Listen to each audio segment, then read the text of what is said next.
Hi friends, how are you? In this video we are going to learn about the metabolic alkalosis. In previous video we learned about metabolic acidosis and respiratory acidosis. Coming to metabolic alkalosis, the metabolic alkalosis is a condition of primary bicarbonate excess, which is excess primarily bicarbonate, which is a basic one. It is associated with ratio of HCO3 minus to partial pressure of CO2 more than 20. HCO3 minus is 20 times more than partial pressure of CO2. Rise in pH. Rise in pH is associated with binding of free calcium ions to body proteins and other anions. This leads to increased neuromuscular excitability and at pH above 7.56. Tetany may result even at normal calcium concentration in serum. Rise in pH is associated with binding of free calcium ions to body proteins and other anions. This leads to increased neuromuscular excitability and at the pH above 7.56. Tetany may result even at normal calcium concentration in serum.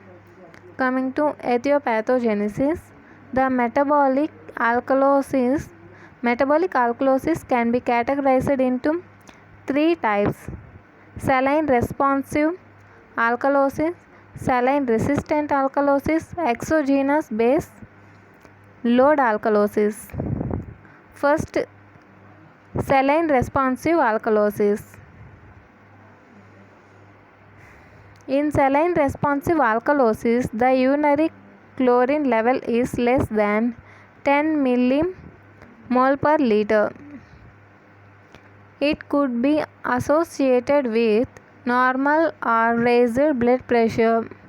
In saline responsive alkalosis, the urinary chlorine level is less than 10 millimolarity per liter. It could be associated with normal or raised blood pressure. Normotensive saline responsive alkalosis. Examples are excess vomiting, loss of acid, pyloric or duodenal obstructions, prolonged administration of diuretic base, post-hypercapnia, cystic fibrosis, post-bicarbonate therapy of organic acidosis. What are the examples of normotensive saline responsive alkalosis?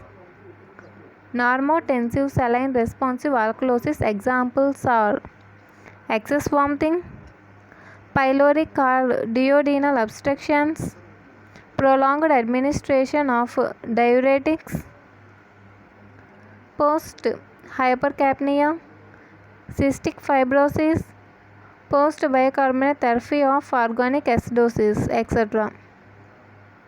Vomiting and gastric aspirations are associated with hypovolemia due to extracellular fluid contraction.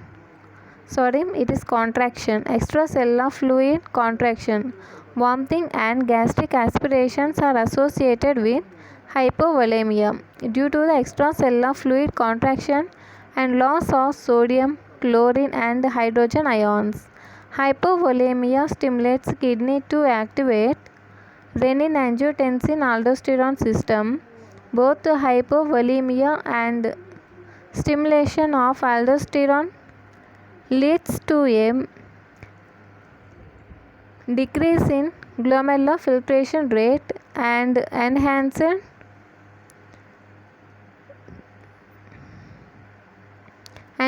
renal retention of bicarbonates. During vomiting, the bicarbonate enters plasma in exchange of chloride ions lost and causes alkalosis. Correction with simple sodium chloride in the forms of saline is sufficient to reverse these situations. hypertensive saline responsive alkalosis. Example is Liddle syndrome. What is the example for hypertensive saline responsive alkalosis? Liddle syndrome. Liddle syndrome is an autosomal dominant disease that is associated with low levels of renin and aldosterone due to defective internalization and degradation of receptors from ENAC, epithelial sodium channel. This leads to persistent sodium absorption, hypertension, hypokalemia, and alkalosis. Once again, hypertensive saline responsive alkalosis. What is the example for hypertensive saline responsive alkalosis? It is Liddle syndrome. Liddle syndrome is an dash disease, autosomal dominant disease that is associated with low levels of renin. It is associated with low levels of renin, aldosterone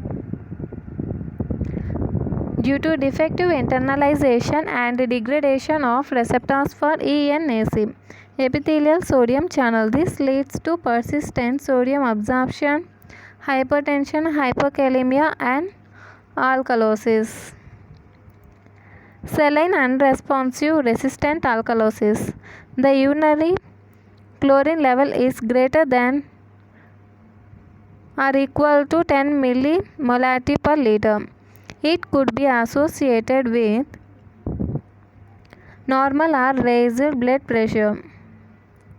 Normotensive saline unresponsive alkalosis are magnesium deficiency, potassium deficiency. These are ions: magnesium and potassium ion deficiency, diuretics, Bartter syndrome. What are the causes for normotensive saline unresponsive alkalosis?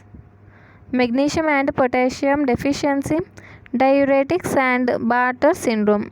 Hypertensive saline unresponsive alkalosis are primary aldosteronism, Cushing syndrome, renal artery stenosis. Alkalosis due to potassium deficiency is saline resistant, and correction of this deficiency alone leads to correction of alkalosis. Bartter syndrome is an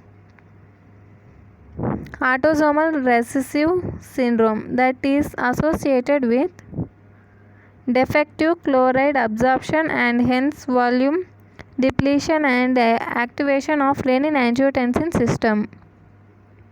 Alkalosis due to potassium deficiency is saline resistant, and correction of this deficiency alone leads to correction of alkalosis. Bartter syndrome is an autosomal recessive syndrome that is associated with defective chlorine absorption and hence volume depletion and correction of renin-angiotensin system. Bartter syndrome is an autosomal recessive syndrome. It is associated with defective chlorine absorption, hence volume depletion and activation of renin-angiotensin system. Coming to exogenous base load alkalosis. Chronic alkali infusion causes this. Chronic alkali infusion. Okay. Chronic alkali infusion causes exogenous base load alkalosis, which is mild in normal kidney function but worsen in patients with chronic renal insufficiency. The milk alkali syndrome is due to excessive ingestion of milk and antacids. Okay, once again, exogenous base load system. It occurs due to the chronic alkali infusion. Okay. In chronic alkali infusion, exogenous base load alkalosis occurs. It is mild in normal kidney function but it worsens in patients with chronic renal insufficiency. The milk alkali syndrome is due to excessive ingestion of milk and antacids.